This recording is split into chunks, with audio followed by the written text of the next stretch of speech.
सुगंधा और उसकी सास कांता के बीच एक अजीब सी जंग रहती थी। ये जंग थी किचन में कौन ज्यादा अच्छा काम करेगा और घर के सदस्यों के दिल जीतेगा। और उनकी इस जंग में हमेशा कुर्बान होते थे उनके दोनों पति। कैसे? आइए देखते हैं इस किचन पॉलिटिक्स की कहानी में।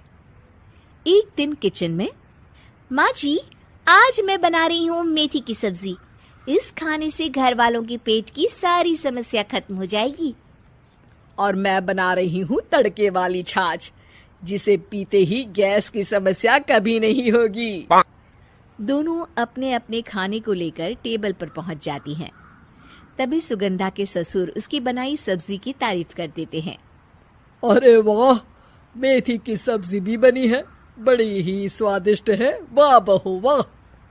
अरे बहू, लेकिन इसमें इतनी सारी मेथी बर्बाद करने की क्या जरूरत थी? देखिए माँ जी, ये तो वो मेथी है जो आप रात में भिगोकर सुबह उसका पानी पीती हैं, और जो मेथी फेंक देती हैं उसी से मैंने ये सब्जी बनाई है। अरे वाह बहू, तुमने तो बड़ा ही समझदारी का काम किया। बस अब क्या था, कांता जी का तो मानो ये सुनकर खून ही सूख गया। वो फैसला कर लेती है कि किसी भी तरह वो अपने खाने की तारीफ लेकर ही रहेगी और सुगंधा को किचन में उसकी कमियां गिनाएगी। कांता फ्रिज खोलकर देख रही होती है और फिर सुगंधा से कहती है, अरे बहू, ये क्या, पूरा फ्रिज गंदा पड़ा है। तभी वहाँ सुगंधा का पति आ जाता है।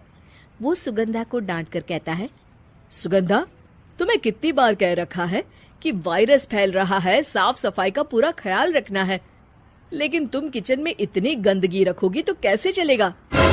सुगंधा सास की तरफ देखती है जहाँ वो मुस्कुरा रही होती है। सुगंधा समझ जाती है कि सास ने उससे बदला लेने के लिए ये सब किया है। दोनों रात के खाने की तैयारी में लग जाती हैं। दोनों ना एक दूसरे की तरफ देखती हैं और ना ही एक दूसरे से बातें करती हैं।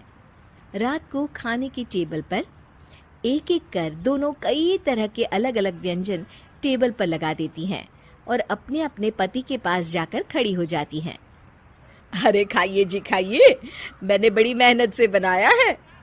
प्लेट में वो खाना डालती हैं। सुगंधा भी दोनों की प्लेट में खाना डालते हुए कहती है, बड़ी ही मेहनत लगी है इस खाने को बनाने में। हाँ, दोनों को ना चाहते हुए भी सारा खाना खाना पड़ता है। कहीं दही तो कहीं मलाई तो कहीं मसाला। और इन सब के बाद दोनों बड़ी ही मुश्किल से अपने कमरे में सोने जाते हैं। लेकिन अगली सुबह सुगंधा का पति चिल्ला रहा होता है, हाय रे, हाय मेरा तो पेट खराब हो गया, हाय माँ बहुत दर्द हो रहा है। तो वहीं कांता के कमरे से भी कुछ ऐसी ही आवाज आने लगती है। हे भगवान, इस सास बहू की लड़ाई हमारी जान लेकर रहेगी। जाओ कोई डॉक्टर को बुला कर लाओ। डॉक्टर आते हैं। दोनों को देखकर कांता और सुगंधा से कहती हैं, देखिए, आप दोनों इन्हें खाने में हल्का ही दीजिएगा। हो सके तो रात का खाना जल्दी खाया करे और वॉक किया करे। इतना कहकर डॉक्टर वहां से चले जाते हैं। जिसके बाद एक बार फिर से दोनों बहुएं किचन में जाती हैं और खाना बनाने में लग जाती हैं। रात में खाने के टेबल पर दोनों एक बार फिर से खाना लगाने लगती है। पापा जी, मैंने ये पतली मूंग की दाल की खिचड़ी के साथ ये पापड़ और पुदीने की चटनी भी बनाई है। अरे बहू, अभी अभी बेचारे पेट की बीमारी से गुजरे हैं, इतना भारी खाना तो डॉक्टर ने भी मना किया है ना। देखिए, मैंने आप दोनों के लिए सूप बनाया है। और दोनों उन लोगों की प्लेट में खाना डालने लगती हैं। तभी दोनों एक साथ बोल पड़ते हैं, बस करो, हमें माफ करो, हमें नहीं खाना इस घर में, ना खिचड़ी और ना ही सूप। हम इंसान हैं, एक वक्त में एक ही खाना खा सकते हैं। बस करो, हमें माफ करो, हमें नहीं खाना इस घर में, ना खिचड़ी और ना ही सूप। हम इंसान हैं, एक वक्त में एक ही खाना खा सकते हैं।